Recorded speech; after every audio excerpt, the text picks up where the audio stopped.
I'll tell you the best popular song ever written. Would you like to know? May I, my opinion? The most perfect popular song. I wonder who's kissing her now. Says the entire story right there and then. You don't have to know another word. I wonder who's teaching her how, so on and so on. It's well developed.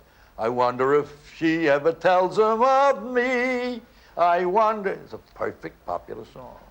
A real popular song, in my opinion, must have the title and a great melody underneath it embody the entire song, so that after you've sung the first line, you can say, I wonder who's kissing her now. La la la la la la la la. Your own imagination creates the rest of the song. And now for your enjoyment and edification, our sweet and sagacious songstress, soaring through strata of sublime serendipity, a vivid-voiced vehicle void of all vestige of vulgarity.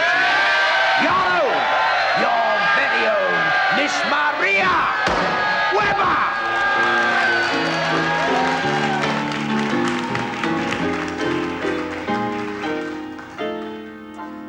A little maiden climbed an old man's knee, begged for a story to Uncle, please. Why are you single? Why live alone? Have you no babies? Have you no home? I had a sweetheart years ago. Where she is now, pet, you soon will know. List to the story, I'll tell it all. I believed her faithless after the ball. Around about 1880 or so, a gentleman named Chas K. Harris from Milwaukee, Wisconsin, put up a shingle in front of his shop saying, songs written to order. Now, he played the banjo. This, I think, was a first in pop. It was the first time that anybody had actually advertised the fact that they would write all kinds of songs. So he wrote songs for births, deaths, marriages, all that kind of thing. One day, he wrote a song, a 3-verse ballad, which he was very proud of, called After the Ball, which told a very long Victorian story of broken love. That's the tune. So he wrote this, he carpentered the tune on his banjo. After the ball is over, after the break of morn. A show was coming through town called A Trip to Chinatown. And it was typical of those days because what they do was to stick a hit song into a show of this kind if they thought it would help the show, I mean. Well, they put this song in, and on the first night when it was playing, it absolutely brought down the house. And Chas K made millions and millions of dollars from this song alone. After the ball.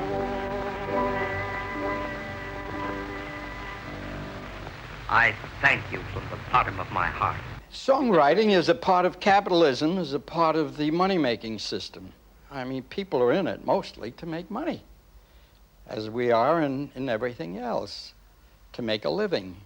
And you make your living by producing articles that people will buy. And since the taste of the average audience is about what? It used to be 12 years old. I think we've improved. It must be 13 now. And so you produce songs that will sell in quantities. Well, what kind of song will sell in quantities? The kind of song that appeals to the 12, 13, 14-year-old mind. Through my first published song, I learned a lot of the fundamentals of songwriting, and I have never forgotten it.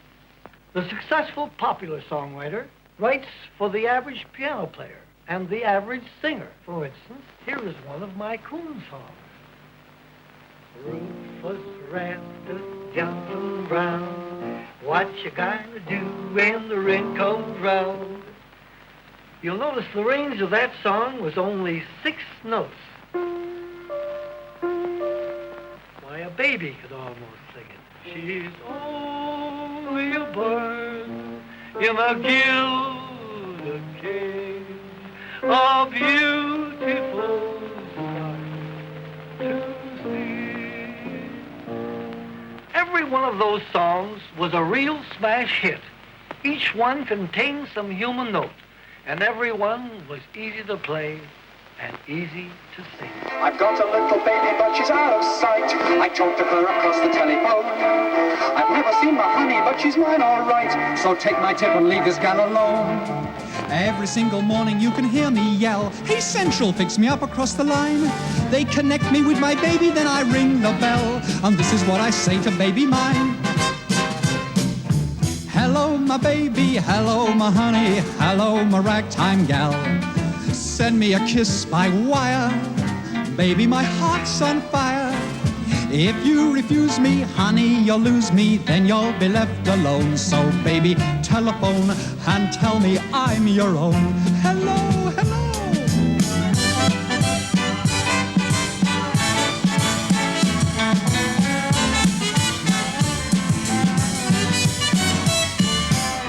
If you refuse me, honey, you'll lose me, and you'll be left alone. So, baby, telephone and tell me I'm your telephone, and tell me I'm your telephone, and tell me I'm your own, your very own. So Chas K moved to New York and started an office there where he published his own songs. And in 1902 or so, he published a book called How to Write a Popular Song.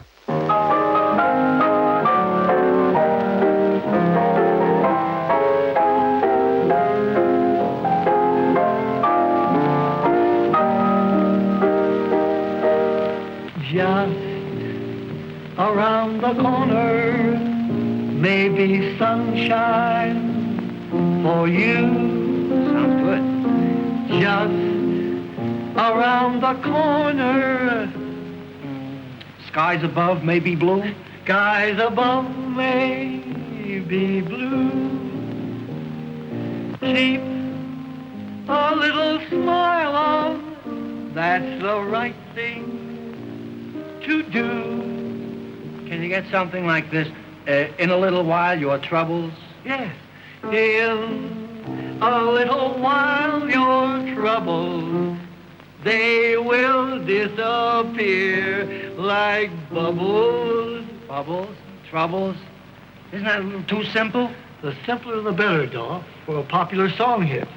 Even though it's dark and cloudy. We get something, sun may peep through and say howdy. That sounds good.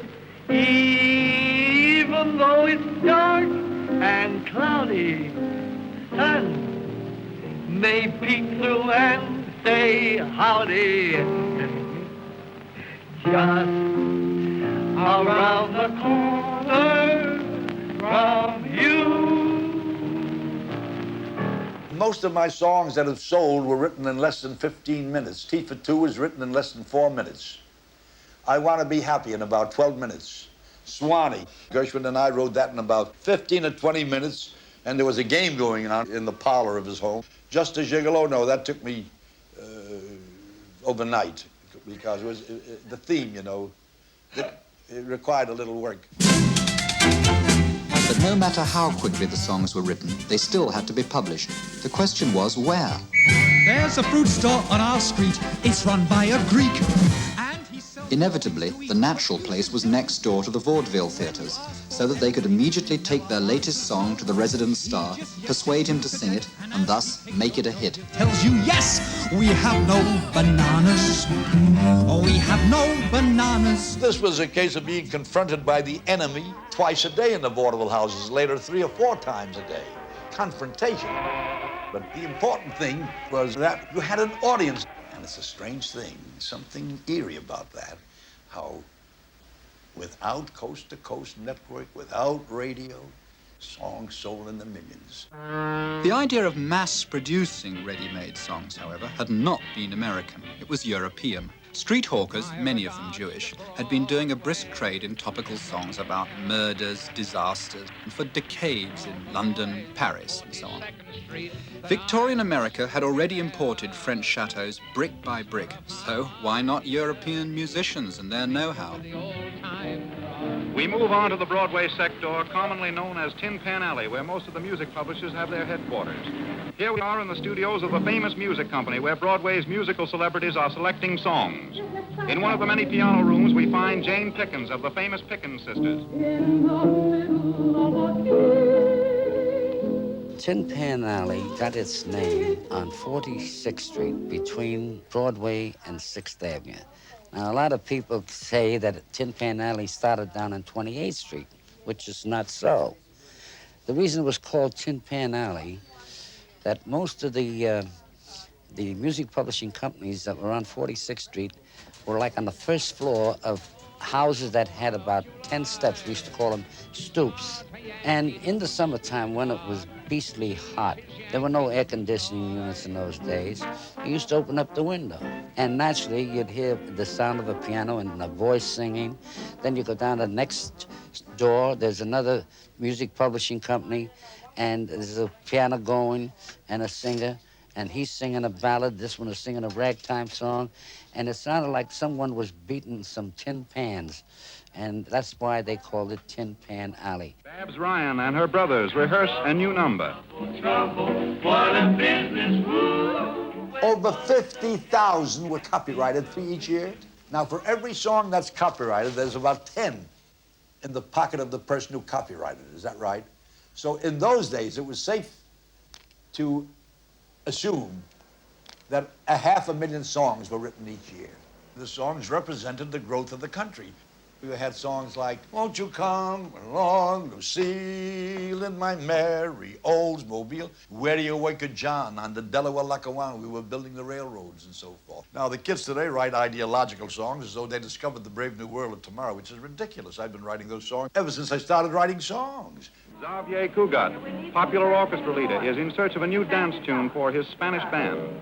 Hello, Mr. Cougar. Hello, Evelyn. How are you? Glad to see you. You have some new tangos or rumbas? Yes, we just got something in this morning called The Rhythm of the Rumba. Oh, yes, that's very good, yes.